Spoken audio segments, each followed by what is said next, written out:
Well, very frankly, we have this evening a difficult subject. Because if we want to be strictly honest, we are dealing with a problem for which there are innumerable interpretations and about which there are countless convictions. But in order to transform these interpretations and these convictions into some structure that has specific boundaries, form, and outline, is exceedingly difficult. We think of the term self as primarily applicable to the totality of our own being or nature. When the individual says, I, myself, he is telling us, in a strange way, that he is affirming a total nature, a total being, a total essence, and that this essence is the sum and substance of his own existence. Our dictionary falls completely short of helping us because words have no real meaning beyond usage, and usage has never been able to penetrate into these exceedingly abstract realms. We know beyond question of doubt that there is some kind of an existence in us. And in the previous discussions of this series, we have examined various aspects of what we might call the self syndrome. We have tried to differentiate between various levels of cognition by which we recognize this self in us. And we have more or less come to the final conclusion that that which is recognized is not the reality. Another way where Lao Tzu uses the word Tao to signify this totality of being. He says, the Tao which can be defined is not the Tao. The self that can be defined by the same way is not the true self. We know this true self in some mysterious way because it makes possible the activities of that which is not itself. We recognize it as a mysterious power that confers its energies and resources upon faculties, members, structures, and numerous attributes which are not identical with its own nature, but may be regarded as extensions of that nature. We are in much the same difficulty in the more realistic and scientific field of energy. We can tell something of what energy does. We can tell something about energy by its consequences. We become aware of the reality of energy by its inevitable presence in all things. Yet we are still at loss to adequately define its own nature. Our ancient brethren used the word life in many cases to signify this strange, vital existence which bestows from itself a certain quality upon all things which are dependent upon it or exist within it. We divide life into two general areas, organic and inorganic. We recognize organic life as being clearly expressive of life itself. And we recognize certain qualities which make up organic structures. We know that they possess powers of accommodation, powers of reproduction, powers of growth, of assimilation. We also know that within life there must be certain archetypal processes, inasmuch as all organic structures remain true to the essential types to which they belong. When we use life with a capital L, the dictionary tells us it is a synonym of God. When we use self with a capital S, it is a synonym of God. When we use almost any of these great terms of source or origin, such as existence, or being, or reality, or truth, and we capitalize these terms, they become synonyms of deity. Thus, in the end, we unite all of our concepts of value in the concept of divine being. In our present time, where science is inclined to reject theological interpretations of things, it is not common to see such terms as life or nature or being or essence capitalized in the sense that they become synonyms of any form of transcendental creature or existence. However, as we explore into our own natures, we discover that we can remove layer upon layer of conditioned existence, and yet the unconditioned source of existence remains. We cannot say that self is identical with consciousness, or with mind, or with thought, or emotion, or activity, but we do recognize that all of these processes arise within the nature of something. We are unable to accommodate ourselves to the concept that behind this vast structure there is no integrated causal factor. Lao Tzu, who was so astute in many things, used our rather familiar element of water as a means of expressing or explaining life. The ancients were already aware of man's strange dependency upon water, that in a way we are dependent upon light and water for existence, for survival. Without water, the seed will not germinate.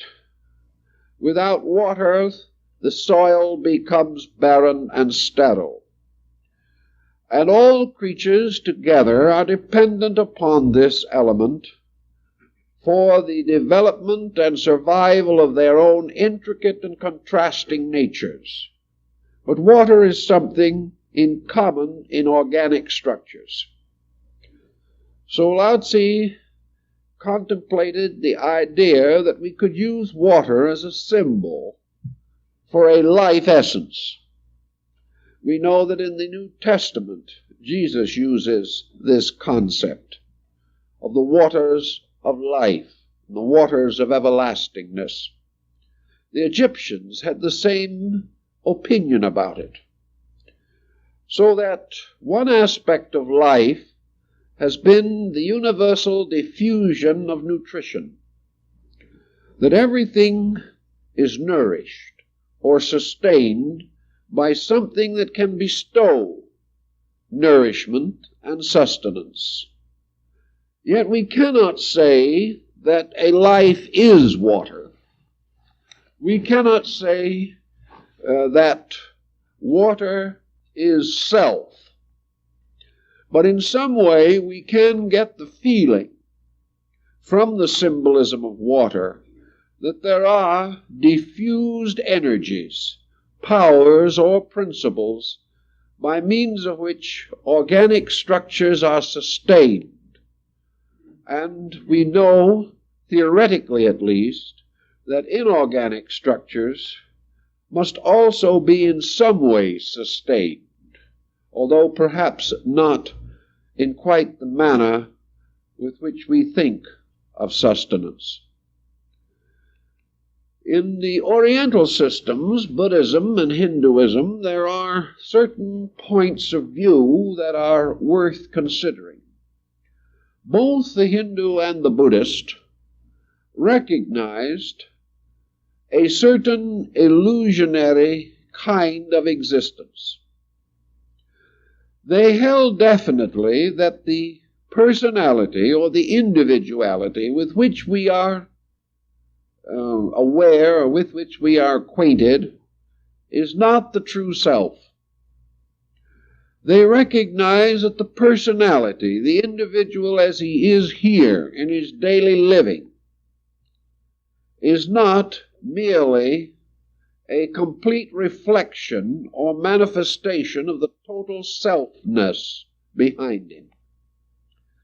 In some way, this self, deeper than thought, deeper than intuition, deeper than instinct, older than any manifestation that we can think of or cause to arise within imagination. Deeper than any of these things, there is an enduring fact, a fact of aliveness. This fact of aliveness in specialized creatures has specialized manifestations. The individual can not only be aware of himself in a sort of dim, shadowy way, but he can be aware of other selves. He can come to realize that he lives in a world of beings, each of these beings dimly aware of an innate selfness. Yet there seems to be no causal bridge between these, no mysterious nexus that binds them together. In each instance, the self remains recondite, difficult to approach, and separate. We are not able to suddenly become another person. We are not able to share in the internal experiences of other people. We cannot find a point in which consciously we experience our self as the self of someone else, or for that matter, anyone else's self as identical with our own. Vedanta and other Indian philosophies affirm, however, the existence of one self, and that this one self animates all of the different individualities, this infinite sequence of beings suspended from being.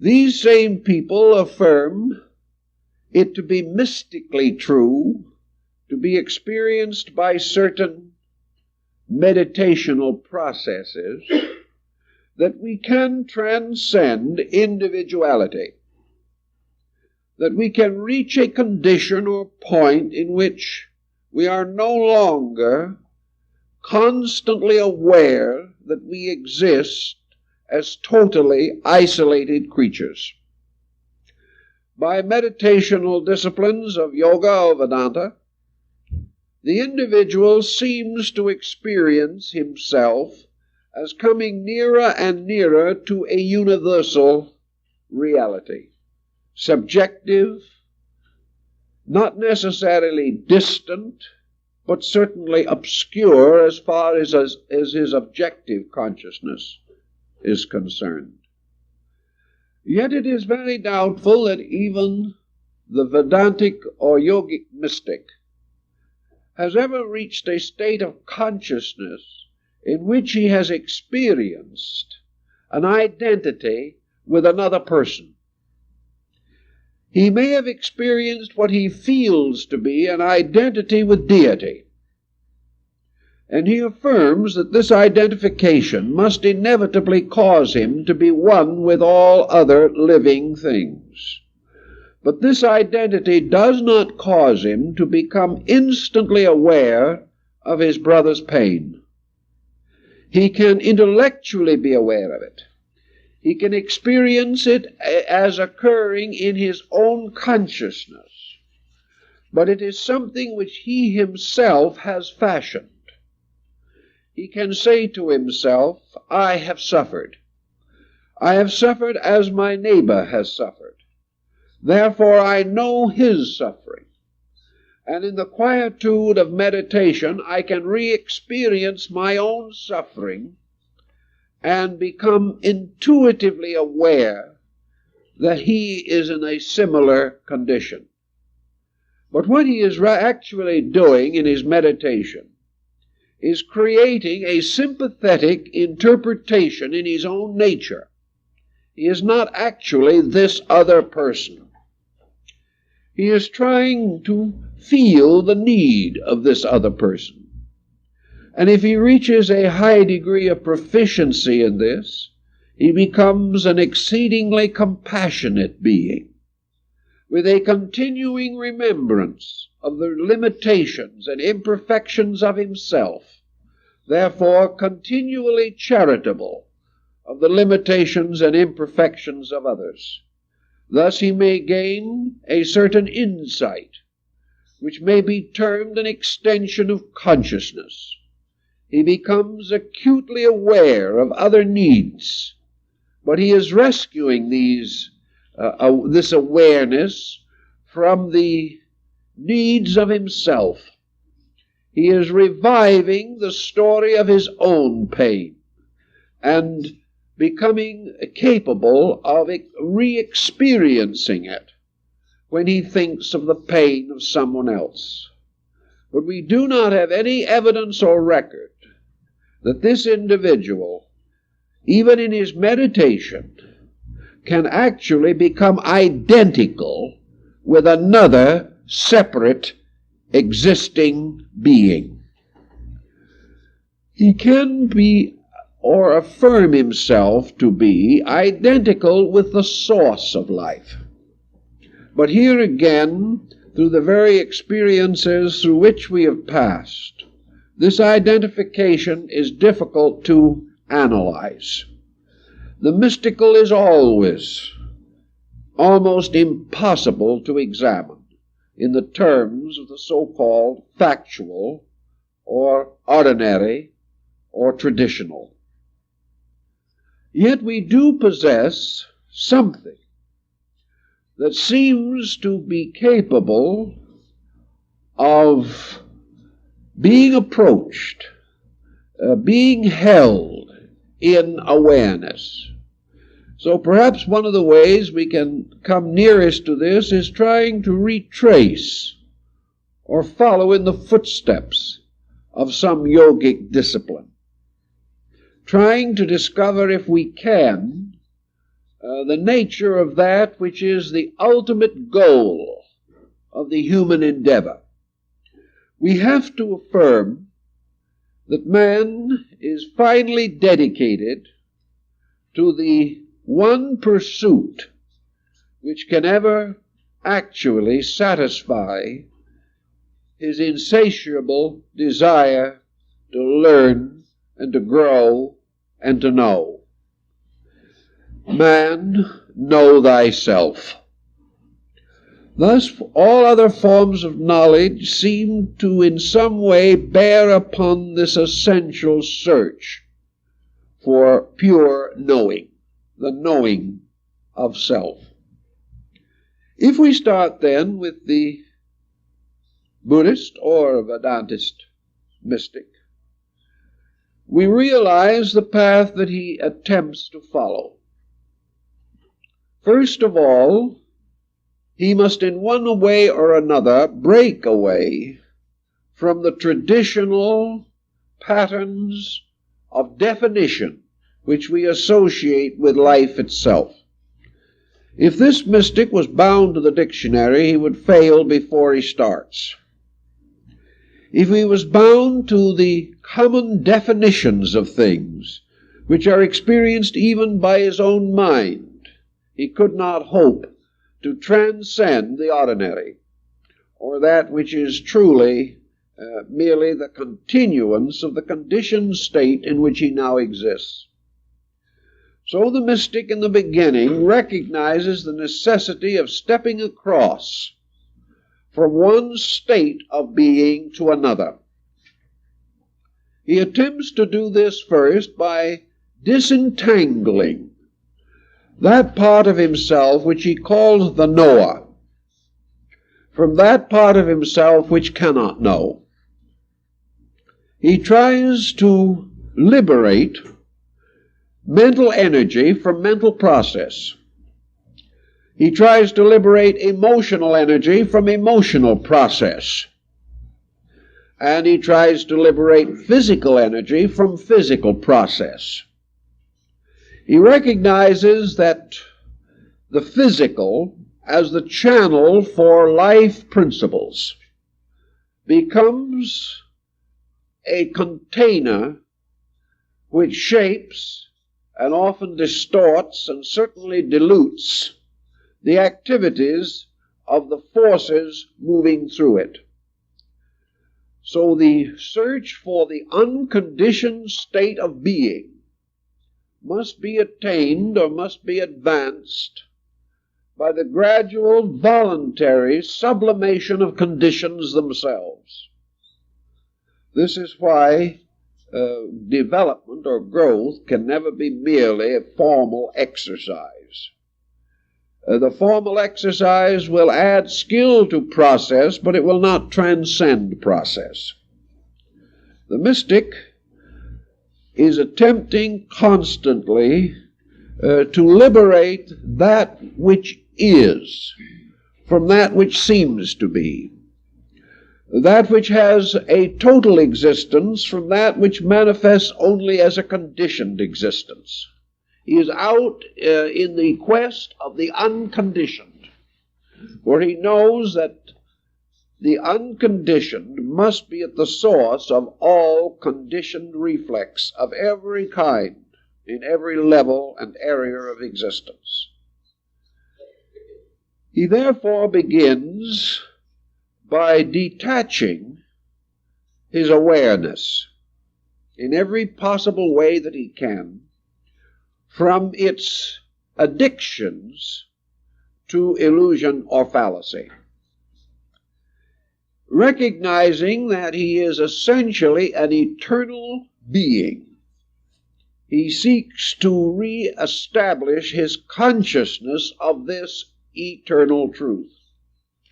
To do this, he must overcome innumerable secondary modifying expressions of his intelligence. He seeks to relax away from the physical world. Not that he intends to die, but he intends to liberate physical energy from the conditions with which it has become associated.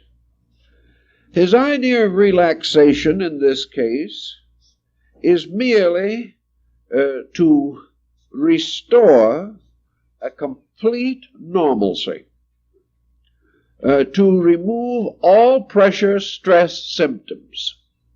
He does this by the purification of his body. He does this by the gradual integration of his physical purposes. He gradually divides his desires from his needs.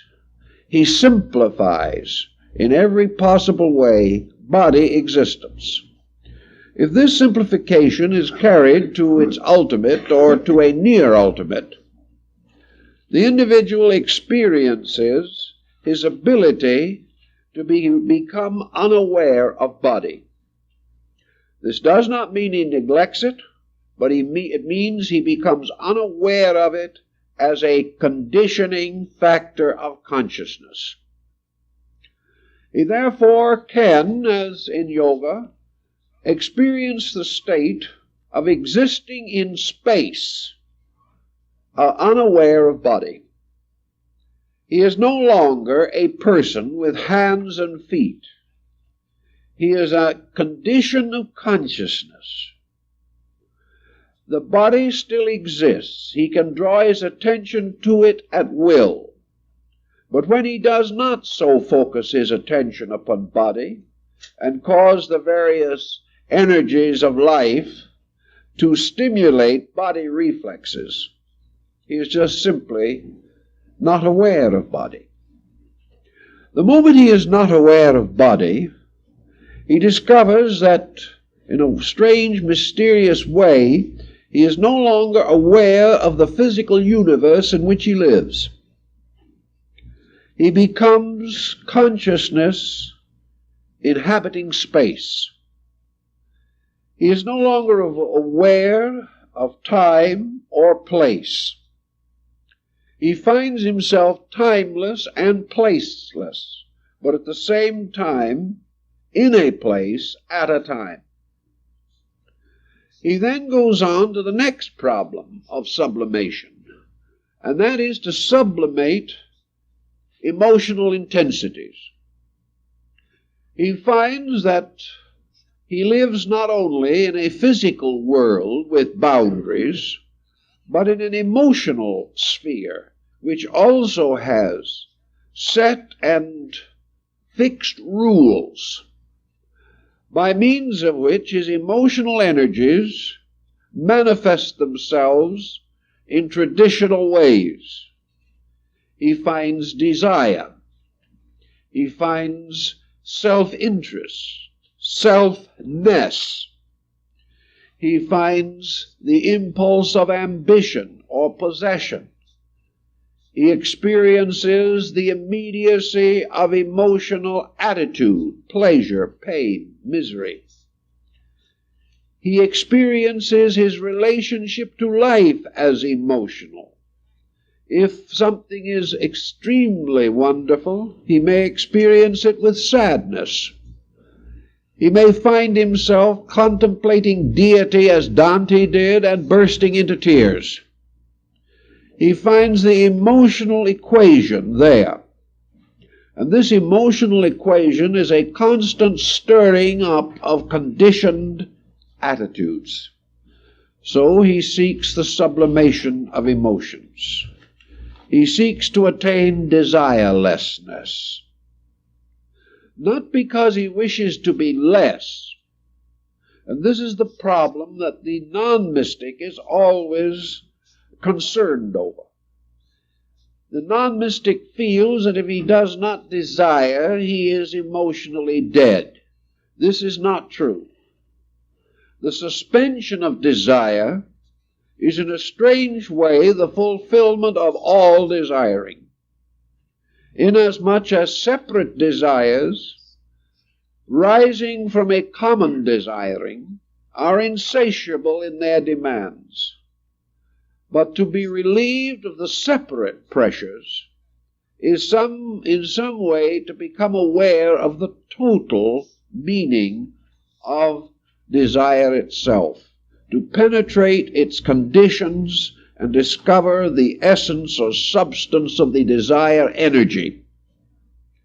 If he is able to quiet his desires so that he finds a tranquility or peace within himself, he then discovers that the world of objective desires, of sensory desires, gradually fades out, just as the physical world faded out when he relieved his consciousness of the burden of body.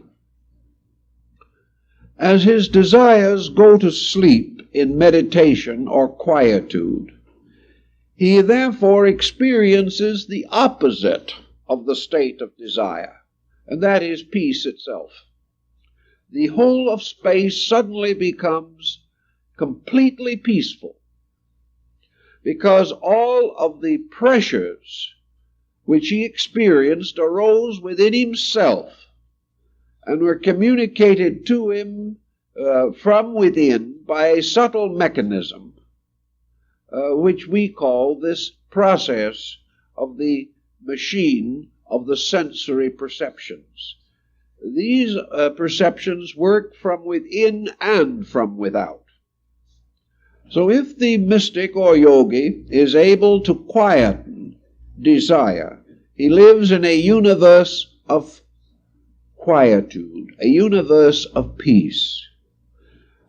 But this is not his end. He must go one step more at least, and that is, he must find some way of sublimating the mental process.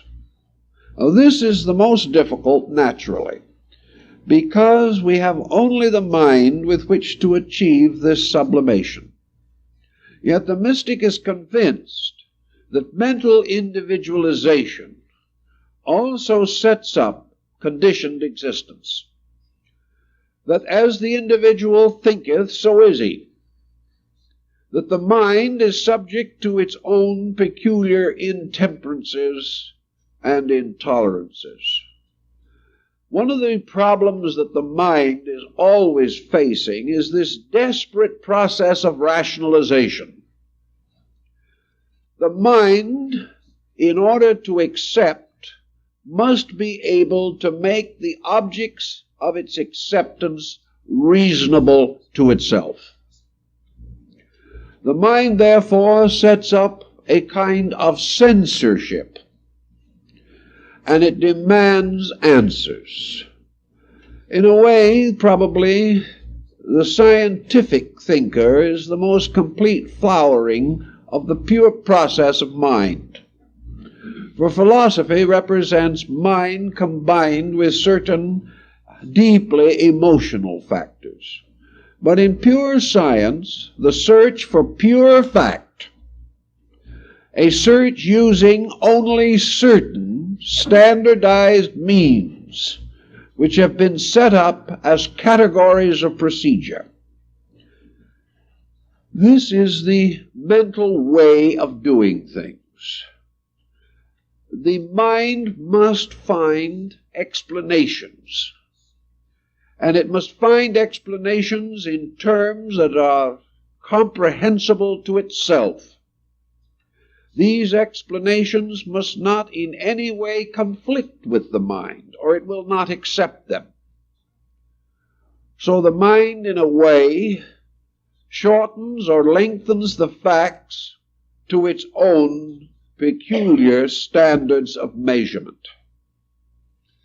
The measuring, estimating, reconciling, synthesizing processes of the mind finally manifest in what we like to call higher criticism, which doesn't mean that we're simply out criticizing people. Higher criticism simply means the application of mental laws to mental problems and the determination of the individual to be true to the mind when an emergency arises between, we will say, thought and emotion. This process of mental examination would cause us to naturally desire to put the universe in order as a system of factual processes, structures, and laws. This putting the universe in order, however, transcends our ability. We cannot. We cannot even fully grasp the detail of order. We sense the totality, but we cannot analyze the process. and the mind, frustrated in its analysis, loses face, loses cast, and loses orientation. The mystic, therefore, must proceed to this point in which he is no longer dependent upon the mind to provide him with the assurances of reality. As the emotions quiet it down to create a peaceful state, based very largely upon a total, unquestioning adjustment or acceptance, so the mind must likewise be brought to this state of tranquility, which represents the suspension of all specialized mental attitude.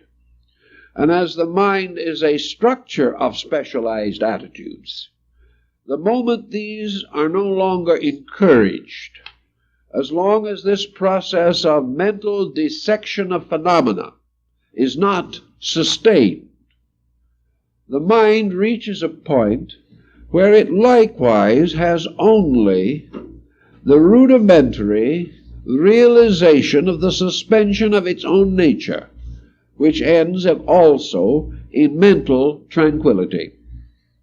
The mind, no longer seeking to know, finds peace. It is always hoped that it would find its peace in knowing everything. But it doesn't take long in the course of growth to realize that the mind is not going to know everything. To suddenly confront this fact with hopelessness is a complete frustration of man's natural searching. He must have a different attitude in which the mind neither condemns him for his limitations or itself for its own inabilities and ineffectiveness.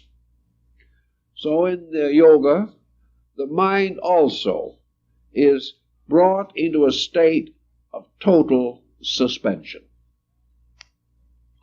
When we have this chain of vehicles all in a state of suspension, what do we have left?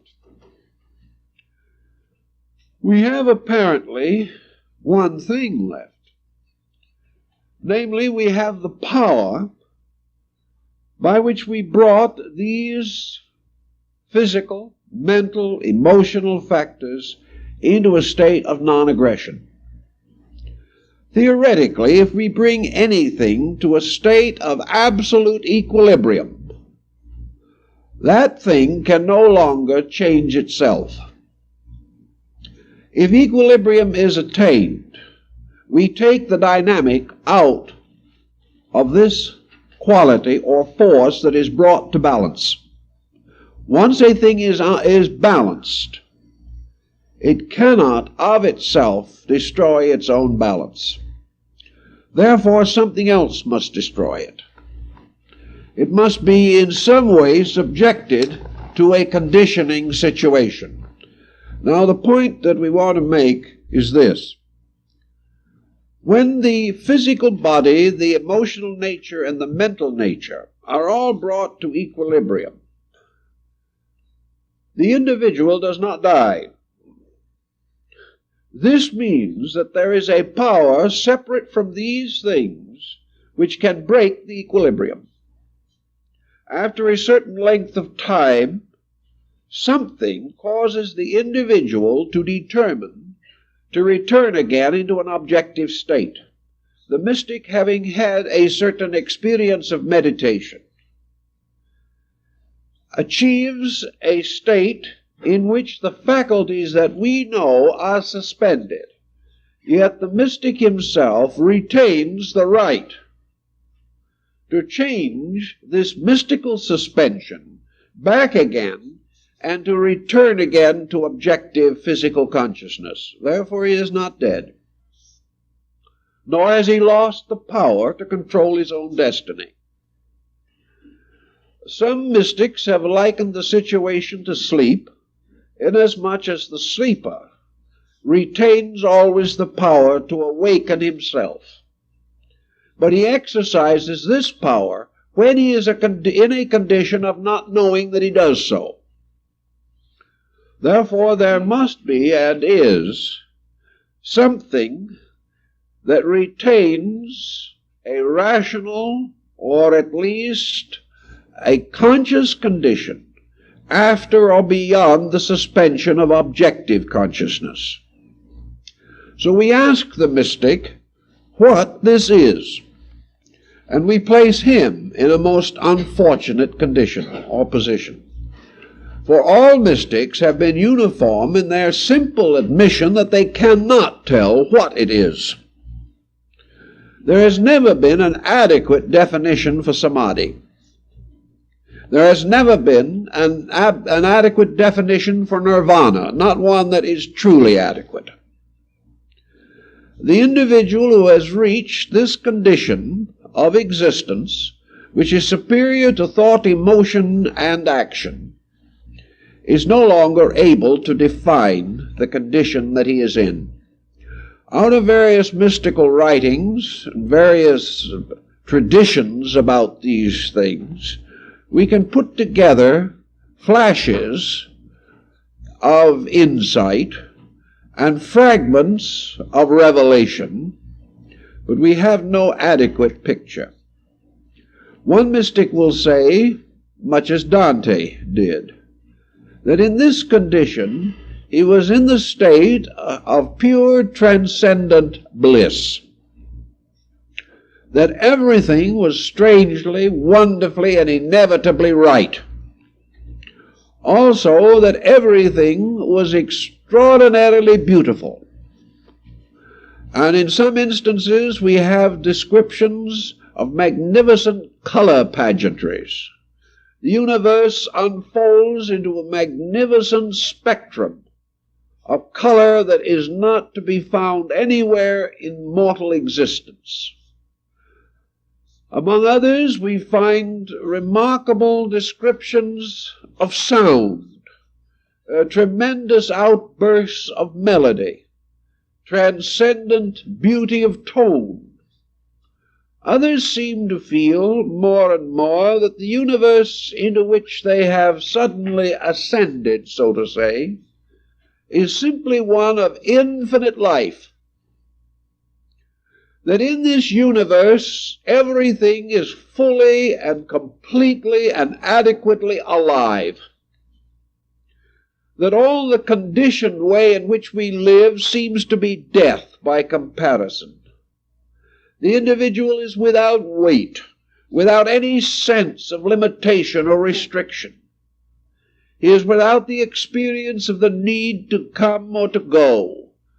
He does not sense any requirement as peculiar to himself whatsoever. He simply is abiding in a perfection, a wonderful, colorful, iridescent wonderfulness.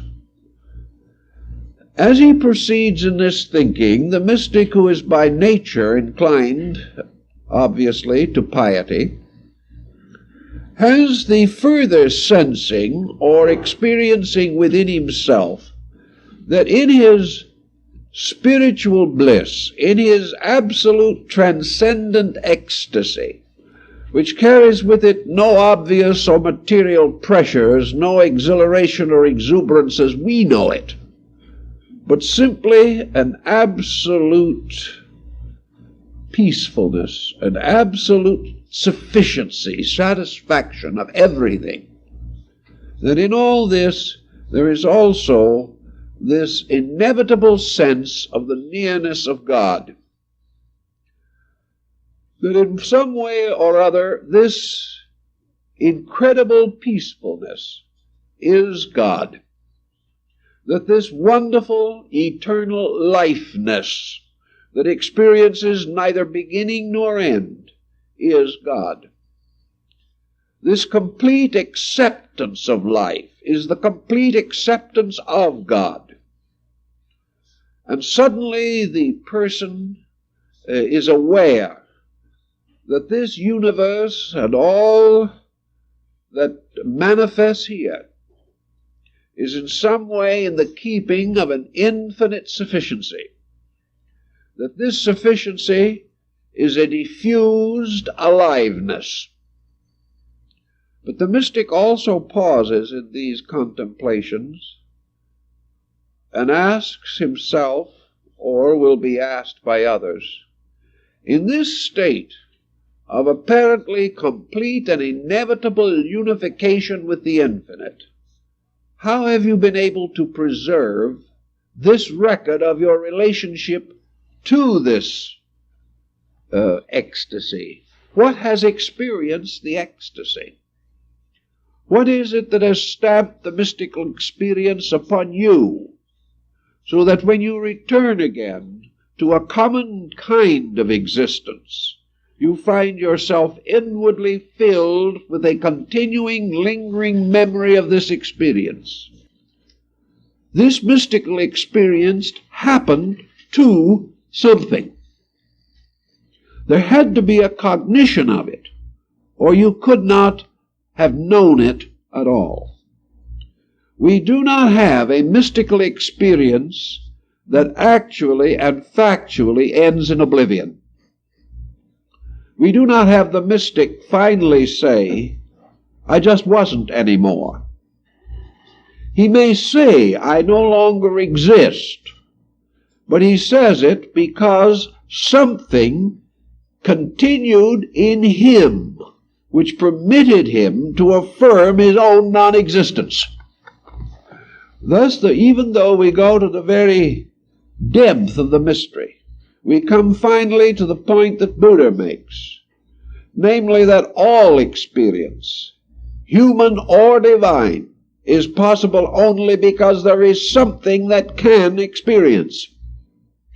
And in the highest mystical experience that we know, which is the total sense of identity with God, there is still something that experiences this identity and is able to bring it back into a conditioned state, if not completely, at least partially. So we cannot simply go to the so-called boundaries of mentation or any element of our own nature that we can conceive of as ultimate, and having achieved this, assume that this ultimate is then a step into non-existence. This presents a very interesting and curious problem. It presents us with something our own minds are not capable of truly estimating. Therefore, we can only talk about things. We can only talk around experiences. But from those who have made the journey and have had the experience, we do have two evidences of importance. First, that they have come back. Therefore, they did not cease. That which ceases utterly does not come back. Furthermore, they have brought back some record of a condition of consciousness beyond our own. And this means that there had to be something that could experience and record this condition. It could not be diffused into space alone and come back again as a personal experience experienced by a person. Buddha probably came as near as anyone to attempting to bring this matter into orientation. He held it to be inevitable that the so-called self-nature of man exists on three levels. The lowest of these levels is the personality with which we are generally confronted. The second of these levels makes up the entire psychic or subjective organism of man and carries man to the highest apex of an existence which has been conditioned by external factors. No matter how high we carry the self the self without capitalization, the self with the small s. No matter how far we carry this, we can only recognize that it is an entity or a being that has been integrated out of experience. The psychic life of the person is the result of the individual existing in the dimensional universe that we know. Therefore, there comes a time, and has to come a time, in which this consciousness, which exists within a conditioned universe, can be brought to whatever perfection or completion is natural to itself. The individual has not achieved this as yet, but certainly the great processes of evolution, as carried on by the doctrines of rebirth and karma, do ultimately cause the individual to exhaust the material or physical or objective experiences of living. Theoretically, he must come in the end to the time in which the mind, which is a product of the reaction of sensory perceptions and their objects, receives the fullest allotment of power of which the mind is capable of receiving. Thus the person achieves the infinite measure of personality. He comes to the condition in which he is as nearly a complete person as he can possibly be. This person is an internal person. Theoretically, it is the self-knower. It is that which knows the self with the small s. And up to the present time, in our general thinking, we have never gone beyond that point. For the reason that to go beyond this means to cut away from landmarks which have any tangible value. The moment we leave the world of conditioned existence, we leave the self which has been created by the experiences of conditioned existence. The mind is a conditioned instrument, a product of conditioning. The emotions constitute together a conditioned instrument, conditioned by feeling. The physical body is a conditioned instrument, created by the evolutionary processes by which all forms finally receive their problematic endowments. So we finally terminate man as a conditioned creature. And then what do we have left? What we appear to have left is, as Buddha tells us, is man himself, that in some mysterious way eludes all of these conditioned interpretations of his own nature. We can divest him of all conditions, yet he does not cease. We can take away from him all attitudes, yet he does not die. We can gradually cause the suspension of every faculty, emotion, thought that we know of. And yet the individual, relieved of the pressures of all of these, does not totally cease to exist.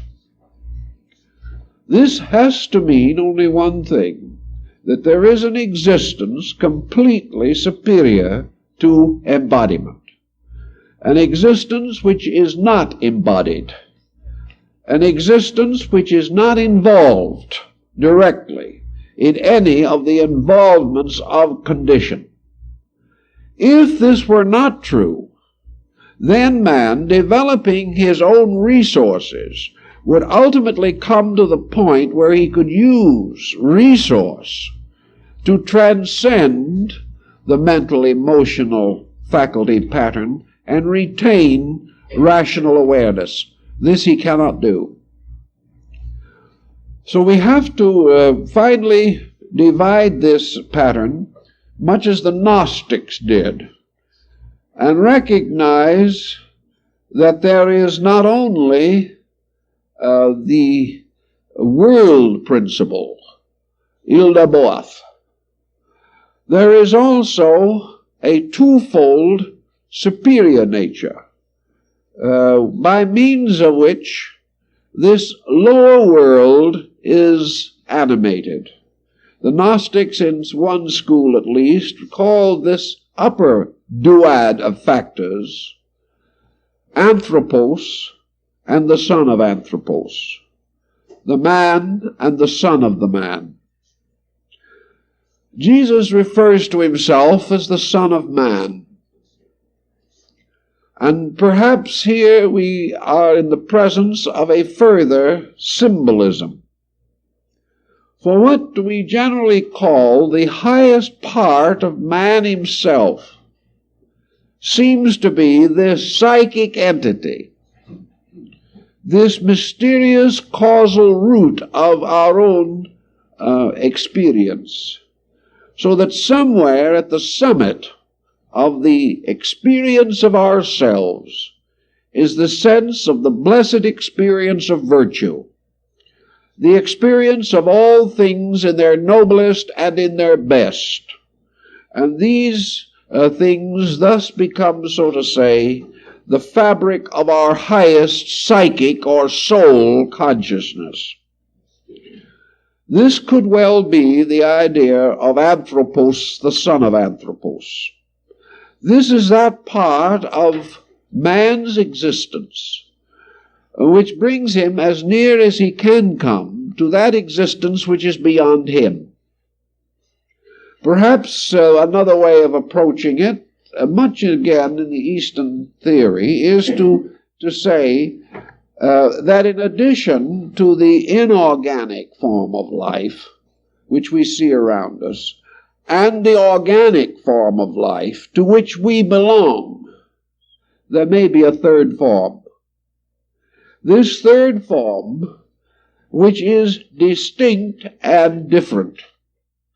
This third form, which can be a truly super-organic existence. An existence, however, that does not imply merely the pressing of the organic up to a higher level. There may be a level that is transorganic, that has a complete existence apart from the two that we recognize as the kinds of life which fill the universe. There may be a third order of life. This third order of life could be as different from the lower as the two lower are from each other. It could represent an entirely different kind of existence, a different dimension of existence, making use of faculties or powers or energies or principles beyond anything that we can even imagine. Buddhism takes this position, particularly the Northern school. It affirms that primarily that when man attains to the summit of the small self, when he comes as far as he can come toward the totality of his own experience of himself, he suddenly comes to a point or condition in which there can be no further such experience. He is then confronted with a dilemma, because beyond this point in which his own mind, being refined to its greatest possible degree, the mind is no longer able to even conjecture upon what is next. It is no longer able to bring any shadows of rationality out of this mysterious abyss of that which lies beyond itself. Yet the mind can only assume, therefore, that that which is utterly beyond its conception does not exist. If the mind, therefore, by its own limitations, looks out and beholds only vacuity, then it must assume, as far as its own processes are concerned, that honesty forces it to announce that it stands on the edge of a vacuum. It cannot permit itself to indulge in fantasy concerning the mystery of the void. In the old Chinese Buddhist system, the doctrine of the void became a very important thing. It was the concept or idea that at the apex of man's individual existence, he must always and inevitably come to the edge of an infinite abyss, a mystery. This void is not necessarily a thing to be feared. It is not something that we must approach or consider with apprehension. It is simply an unknown land. And as the Shakespearean play says, it is from this mysterious country that no traveler returns. This mysterious region must some way represent not a vacuum, but a different dimension. It is a dimension for which we have no physical equipment.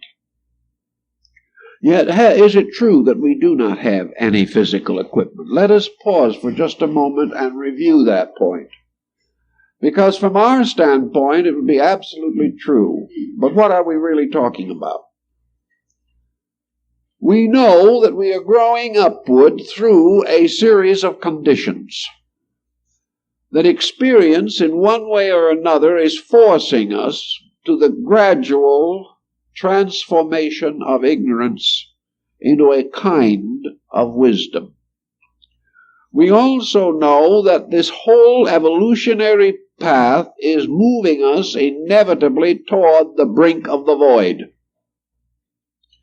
It is moving us in this direction just as surely and certainly as our physical life stream is moving us to the grave.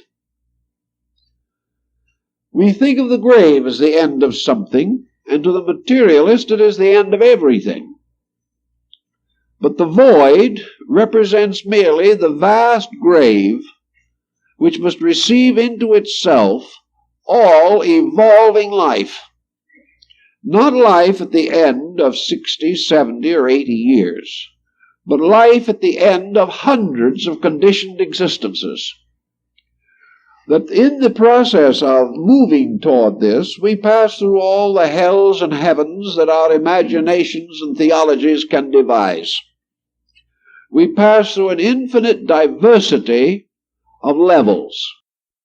But inevitably and ultimately we are moving toward a mysterious roaring ridge that divides that which is from that which is unknown. As we also face death with certain apprehensions, not certain as to its nature, but by wisdom we gain a strange confidence over death, as expressed by Jesus and Socrates, and expressed perhaps by little people more than we know. The individual who labors quietly, giving his life, spending it in the service of others, moved perhaps by need or emergency to a gentle kind of martyrdom that we will never really appreciate. The majority of human beings, though they do not understand death, are not afraid to die. What perturbs them is the long, sometimes difficult process of dying. In the same way, man moving toward the void, in the mystical sense, is not moving toward something utterly contrary to his nature. He is moving toward something for which the entire existence in a conditioned state must have been preparing him from the beginning.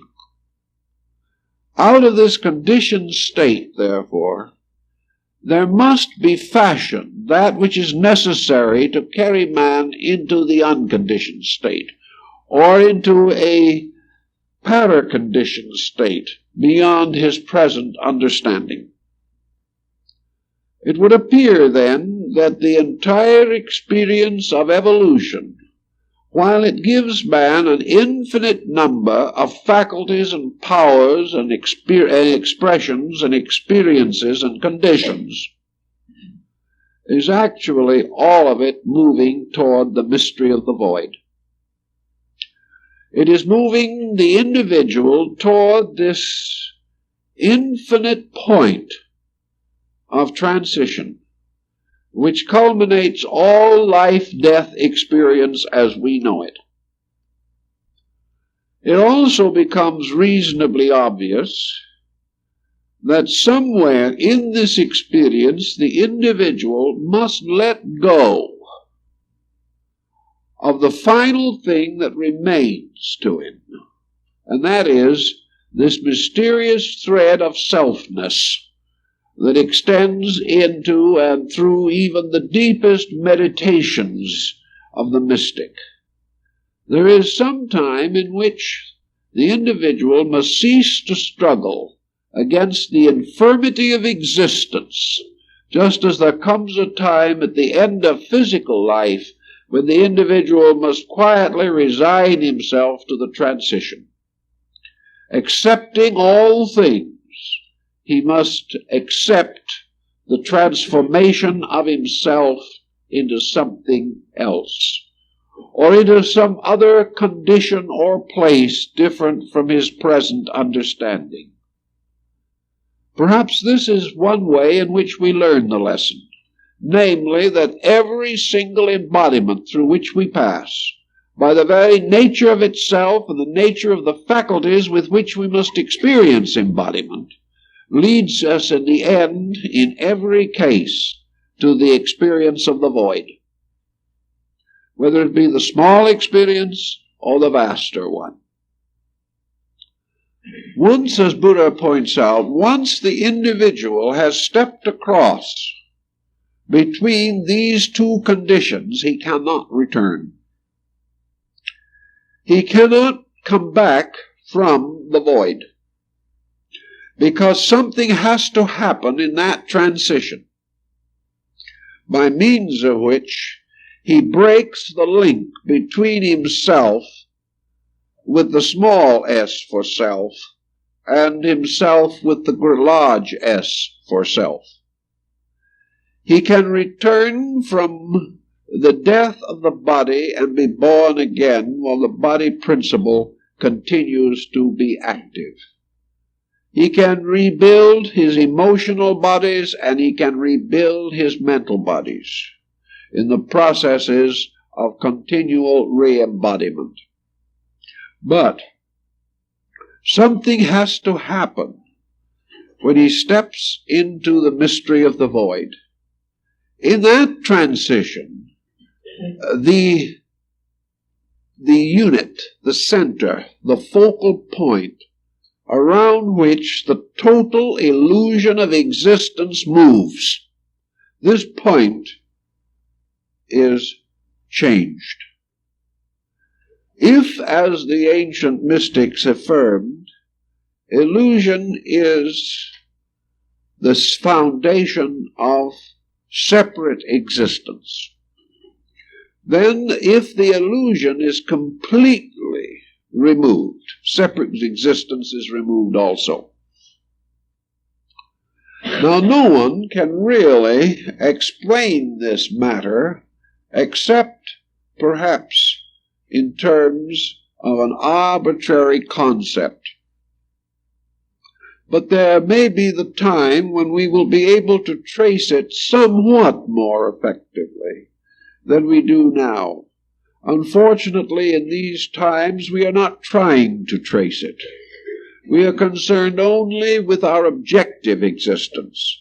If we had devoted half the energy to the conquest of ourselves, or the understanding of ourselves that we have devoted to the effort to understand lesser things, we probably would at least have a greater insight into our own need and its ultimate solution. The southern school of Buddhism, the Hinayana, was called the Lonely Road, inasmuch as it was the search for the void as the immediate end of the life of the dedicated arhat or saint. It was the duty of the Buddhist mystic in the early or primitive system of Buddhism to reject and renounce all things, and taking upon himself the robe and a begging bowl, to go forth to the extinguishment of his own personality. He must step by step tear down the mysterious involved structure that imprisoned him in the illusion of materiality. His only end, his only goal, his only purpose was final immersing of his entire nature in the void, the total extinction of himself in eternity. Now it is amazing that such a doctrine would have had a great, powerful, important following, for it seems to be the most complete fatalism that is imaginable. How was it then that millions immediately rejoiced at this idea?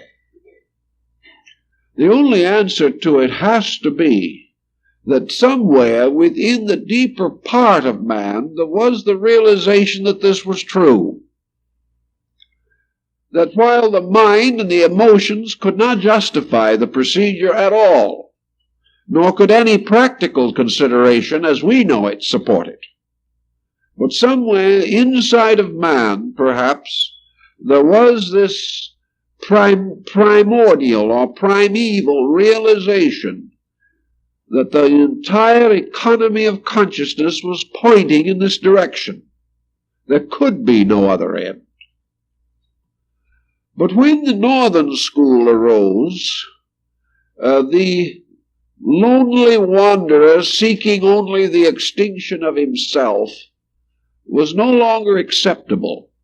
Perhaps it was due to the fact that the faith passed into the keeping of other nations, other races, other times, other social groups with different basic attitudes toward the problems of life. These other groups, however, all agreed upon the same fundamental premise. At the end was the void.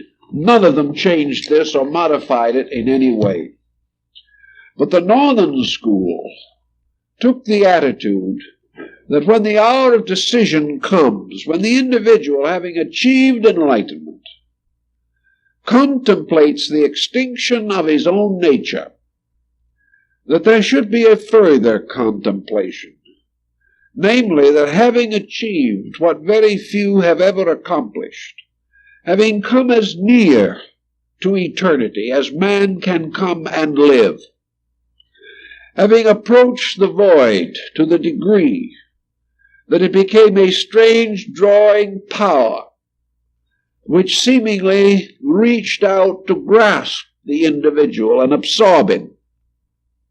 Having attained this, it was the better part of compassion and charity and benevolence to turn back and to devote further conditioned existences to the service of those in greater need.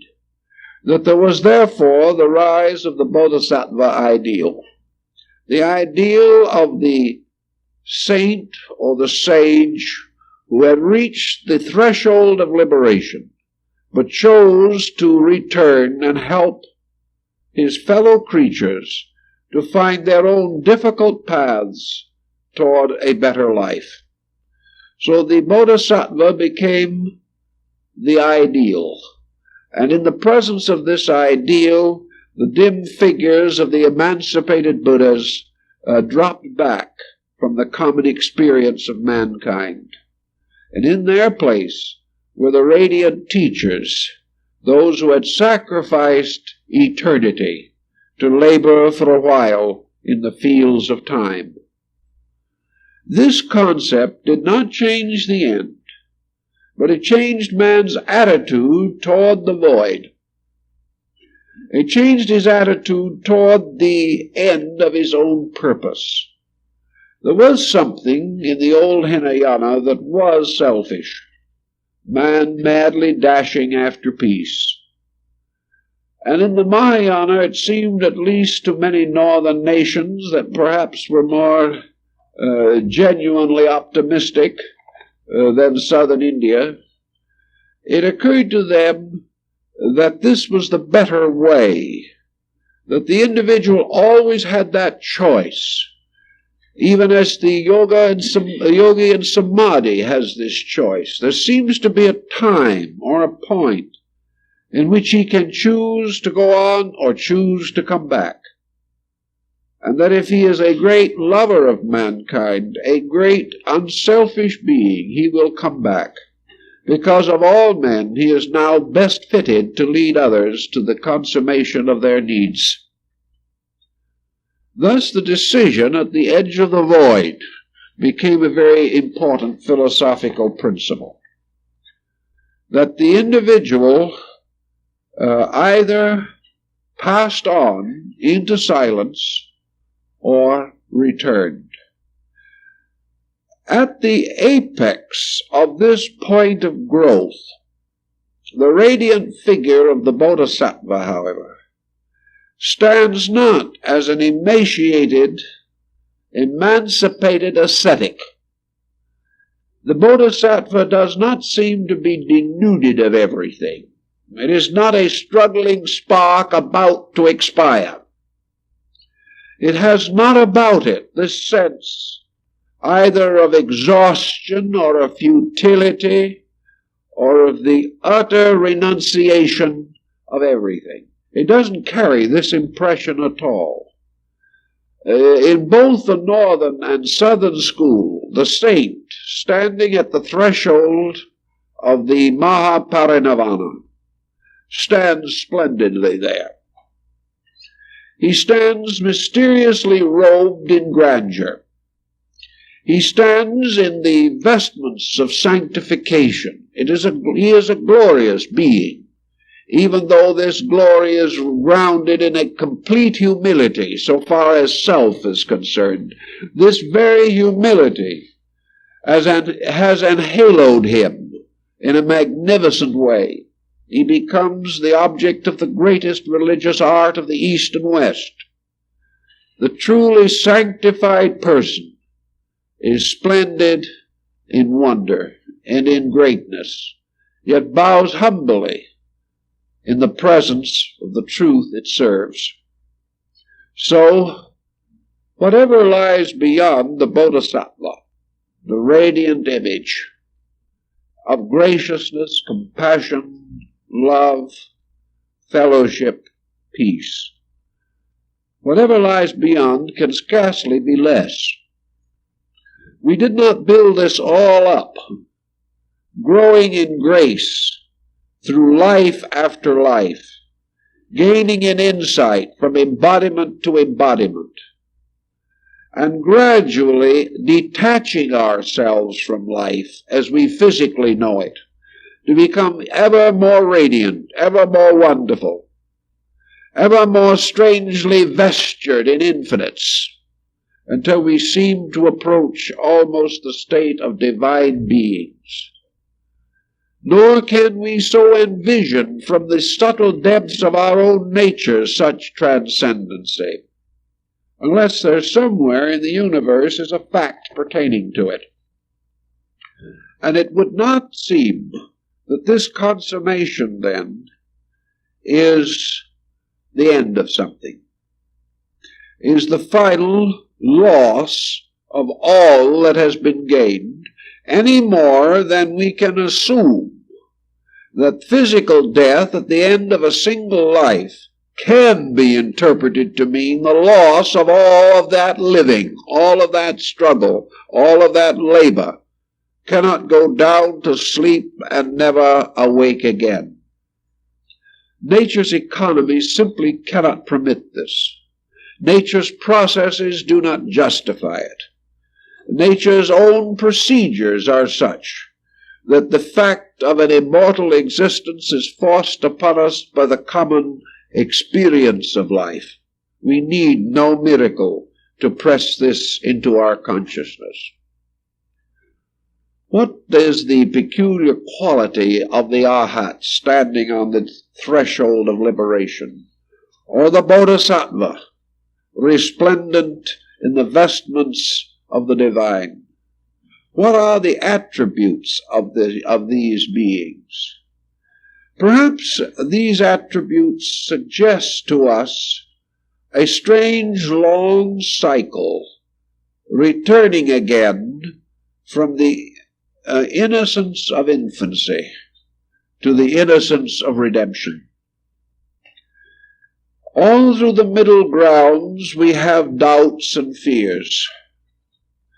Mencius, the great Chinese philosopher, tells us that the quality that enduring in us throughout all eternity is our final hope of glory is the childlikeness in ourselves.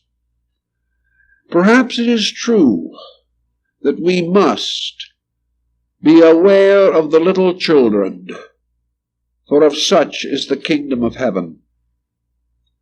I think the peculiar quality that we sense or experience in the artistic representation of these semi-divine beings, who represent only the attainment of a higher state within ourselves, that the qualities of these beings is a gradual reorganization of consciousness, that consciousness has gradually moved from the self-centeredness of mortality to the selflessness of immortality. Therefore, perhaps there is the self-centered self, and there is also the selfless self. Perhaps what we are trying to realize is that this step across into the void is actually merely the continuance of a way of consciousness that we have begun to develop here, but that when this degree or way of consciousness reaches its maturity, we depart from here. That all we have here is a kind of growing up of consciousness, and when it is mature, it departs into the void. That when things have reached their fullness and their ripeness, then they vanish behind the veil which divides the mortal sphere from the paranirvanic region. That everything grows up and vanishes. That when our virtues become as perfect as we can make them, when our wisdom is as absolute as potential possibilities here permit, then we move on. We move on into an entirely different dimension of existence. And in that other dimension of existence, there must be another dimension of self. The fact that we have this experience also means that at some time remote, at some way remote, this other dimension of self must also have been part of our primordial equipment. That it was this other dimension of self that precipitated the self with the little s. That in some way, after a certain time, we return again to that condition from which we departed. We return like the prodigal son to his father's house. We return again in this strange cycle which carries us into the darkness, through the great circle of the nidanas, and finally brings us back again to the threshold of the causal world, the world which we cannot express or cannot explain here. This is essentially, then, the concept that when we are finished here, we are starting somewhere else. We are not starting in the sense that we are beginning again in the strange physical darkness which marked the dawn of man's mortal existence, but we are moving into another condition in which we have to have an entirely different group of instruments. Whatever that condition may be, the eternal principle within us must create another kind of self. It must create another kind of conditioned being of some nature to function there. We cannot assume that the parinirvana simply means the universalization of our energy. The void becomes symbolic of the great sea of Maya or illusion on the one hand, but it also becomes symbolic of Tao, which in its own nature is the very substance and life of God. Now we call that which is beyond the void God, not because actually we are sure of this, but because we have run out of conditioned existences with which to associate the term. When we come to a point where all effects cease, and where we can only dimly perceive one abstract cause somewhere, that abstract cause has to be God. We can go no further. And God still remains the word to sum up our own unknown, the unknown of existence itself, which must be there, but which defies any definition we can ever bestow upon it. All of this then leads us gradually but sequentially and properly to the concept that there is this other kind of self that simply cannot be experienced in an ordinary way. And we come back again to the small self in our own life cycle. Tired, weary with existence, we come to the end of the mortal plan of things, and we enter into this strange mystery we call death. And there we remain for a little time, in this mysterious current of life itself.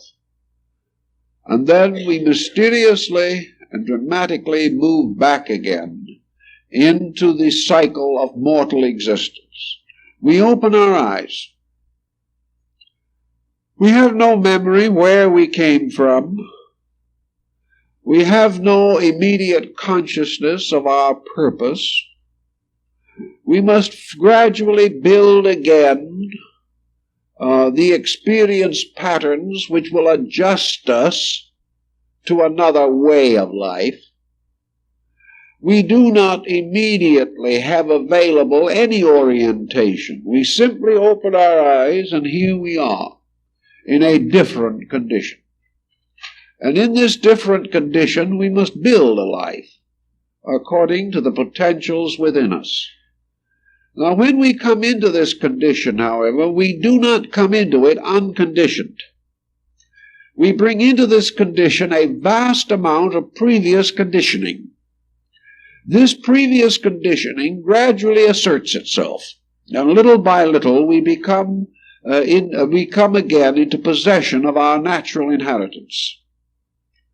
Thus, different persons with different inheritances build different destinies in the various embodiments which make up our life cycle. Theoretically, if we reach a point of the bodhisattvic insight, we have reached the point where no further embodiment can contribute to the enlightenment of ourselves. By the time this stage is reached, we are in full conscious possession of the entire record of our former embodiments. We are in full conscious possession of all experience that has ever occurred to us. We have awakened in this last bodhisattvic life, moved by pressures that were going to break through, and were gradually going to give us the full accounting for the entire cycle of existence, which stretched out so far into the past. Thus, as we open our eyes into this final embodiment, we come strangely and wonderfully equipped. Let us think for a moment what might happen if the individual, having reached the edge of the void, having reached the edge of the cycle of embodiment, should come to the point of the Mahaparinirvana, the point of no return. What might happen? He might voluntarily and willingly give up his life. He might give up his existence. He might say, with the final and complete acceptance of the divine purpose, "Thy will be done." He might go forth into the void, knowing only within his own consciousness one thing, and that is the utter and complete benevolence of the divine plan. In complete faith, in complete acceptance, he could step off into space. Not space now in the physical sense, but space in the sense of the dying out of his own selfness. He could experience the only ultimate death he could know, the death of that thing which knows that life exists. He can make this step. From this point on, nothing can be known about this being, at least nothing that we can ordinarily perceive. But what happens to this being? Is it possible that in that moment a new order of life opens to that being, that it is born into a different dimension, that it begins in this new dimension with this fullness of experience that it previously had, that with an entirely different sense or set of factors it could evolve, unfold, mature, and enrich without the existence of selfhood at all. Selfhood implies something. It implies an environment pressing in. It implies an internal inadequacy, struggling to survive. In the case of these beings, such cannot exist. Therefore, there has to be the kind of self that is not invoked by striving. There has to be the kind of a self that doesn't have to grow as we know growth. There may be other forms we know nothing of. But if this self steps into this vacuity, this emptiness, if Buddha's position is correct, it simply steps into a higher dimension of existence. In so doing, it reveals a higher dimension of its own nature. And for our purposes, and because of the way in which we are endowed, this new level of self would be a capital S. It would be in relation to us, because it would represent man's identification with the divine. We don't really know what such a statement means, but we affirm that it does mean that the individual comes into identity with the state of God rather than with the state of man. That this identity in the state of God is another level of eternal consciousness. That the individual has lifted himself from deity to the thinker to deity, the conscious being. And that these various conditions of deity become great worlds in which processes and cycles of evolution take place.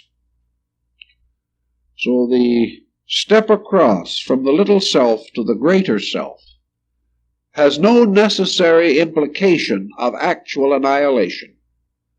It has only the implication of the final breaking up of an attitude, which attitude is not necessarily real and is certainly only valuable in a world such as we inhabit.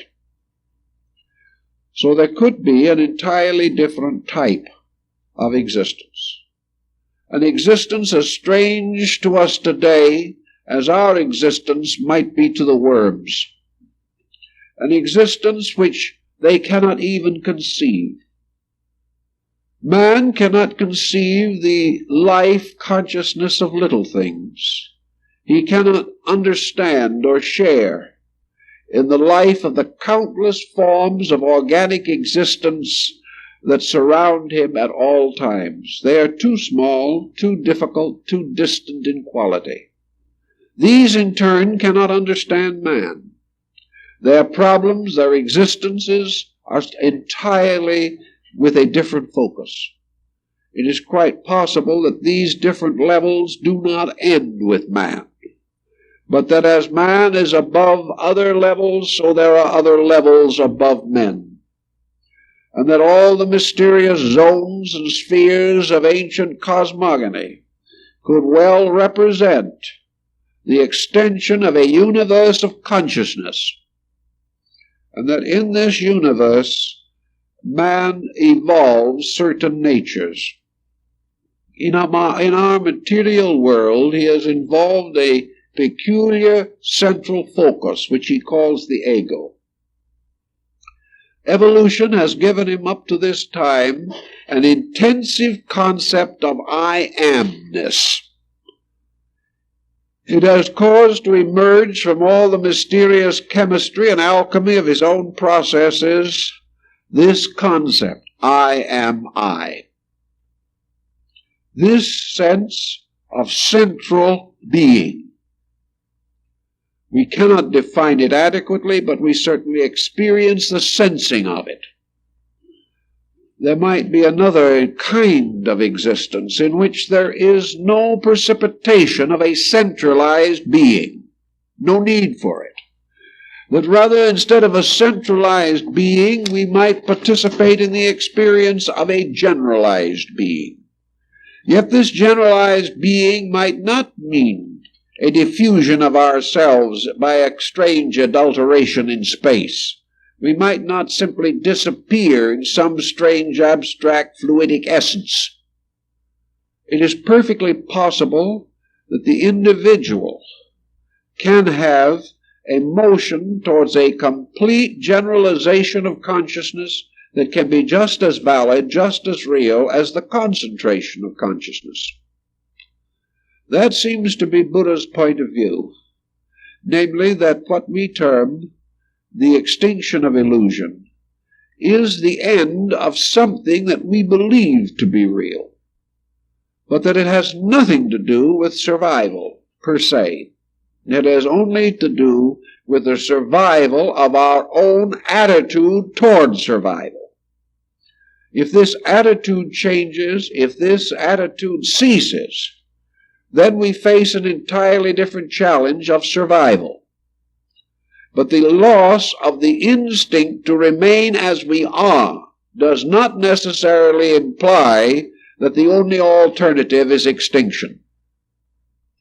What perhaps we are really faced with is the motion from a negative state in which ignorance presses us toward a state of consciousness. So that what we are building up, what we call trial and error, is merely a pressure due to ignorance. That the individual is inadequate. Therefore, he depends for his growth upon the pressures of circumstances upon him. Or, as some might say, he grows by suffering. He grows by being the victim of conditions which he must struggle desperately against, which he must rise above by a victory of morality or integrity over circumstances. Thus he is actually being molded by a negative procedure. the most that he can hope from this negative molding is that in the end he shall attain the power to survive in the conditioned existence in which he now lives. Yet we have no assurance that this is the final condition of anything. We have no assurance that if the individual lived perfectly in this world, that this perfection would be the ultimate end of anything.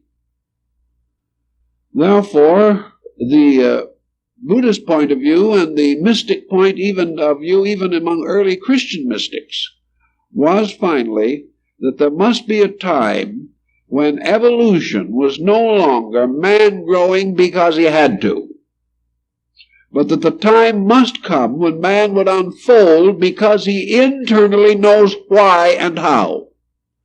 That growth would be a voluntary, positive adjustment with existence.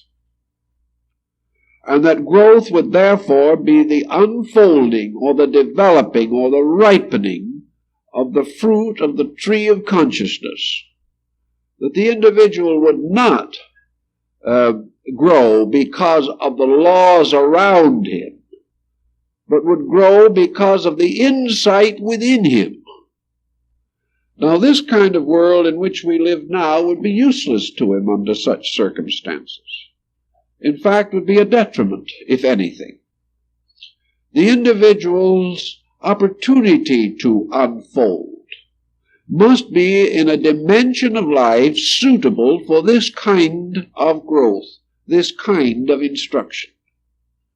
So we can assume, perhaps for a moment, that in this the symbolism of the Buddhist lotus has been very adroitly used.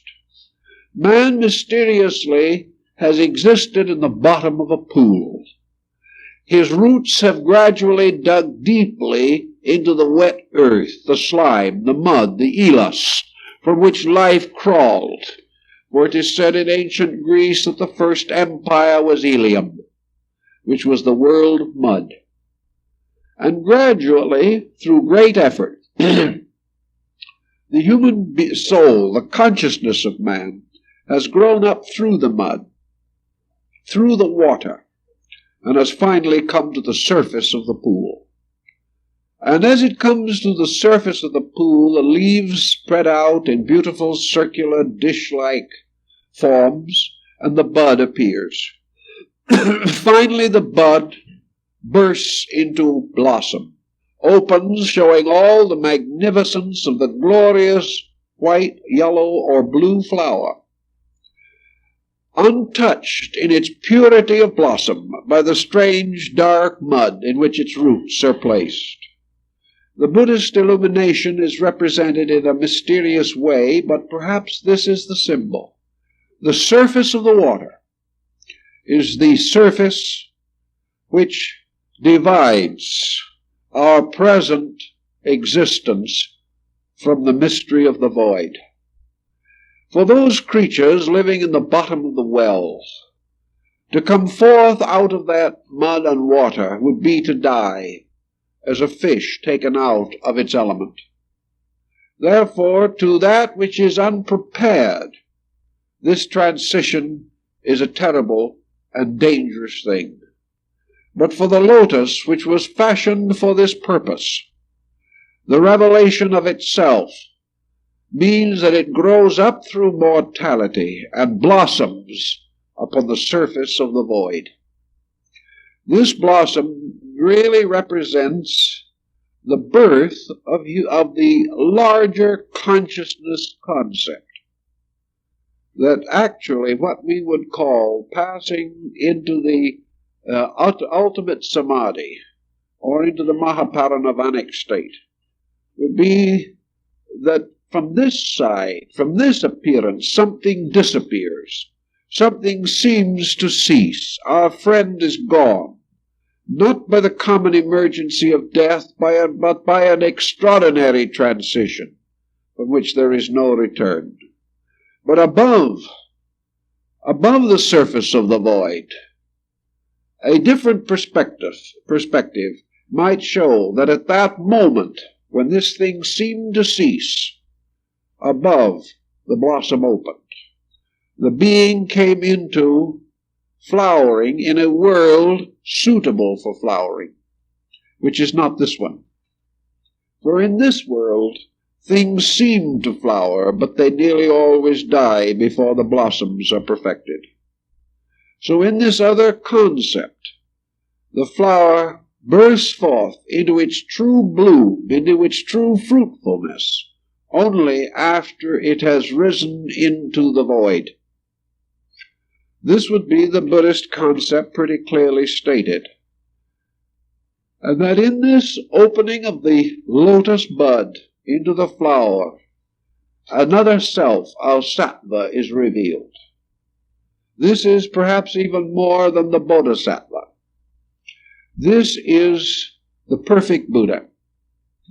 This is that which has finally transcended this condition and come into an entirely new dimension of life. Somewhere in this upper dimension, which we call the unknown, and which is merely our name for the void, somewhere there must be the foundations of consciousness, the foundations of self, the foundations of being. And the creature never knows this potential locked within it. It never finds this true self while it is here. But when it reaches into that world, which is the abode of a better self than it has ever known, then that better self manifests its own nature. Whether this is a final manifestation, we do not also know. Whether this process of endless growth goes on further, we can only speculate. But one thing is certain for our experience, that all of the conditioned existence which we now experience is suspended from a superior condition. Therefore, that the conditioned self we know is suspended from a more universal self, which we cannot know until we have manifested it in our own experience. And this higher self, this self with the capital S, can only be experienced after we have transcended the nature of our present chemical pattern of constitution. That which will ultimately be revealed was archetypally present. The seed of the lotus self is already in us. This seed, however, will not blossom while we are bound within the three dimensions that we know. Because of itself, it is a thing of higher dimensions. It can only come when we are able to sustain a state of consciousness which is not available to us as yet, but we are working toward it. And when the proper time comes, we will experience it, and we will know the meaning. We will then realize that this self in some way is locked within the seed of the present self, but that this present self must break asunder, releasing the life within it. For unless the seed die, surely it shall not live again. Thus is written in the Scriptures. Therefore, unless the self, which is the seed of our immortality, is planted in the earth, unless it dies symbolically, this other superior thing cannot grow out of it. For the lotus upon the surface of the void is surely locked within the seed of our present imperfection. We transcend imperfection, and in so doing bring this larger self-glory into its state of blossom. These are only words about things. But about all we can do is use words and hope that in some mysterious way these words have essences which touch the primordial convictions of our souls and that in some way from these words certain consolation, certain contact with value will be at least suggested. This is about as far as we can take a very abstract subject, so I think it's about time to stop and let everyone go home. And thank you very much for being with us for this series.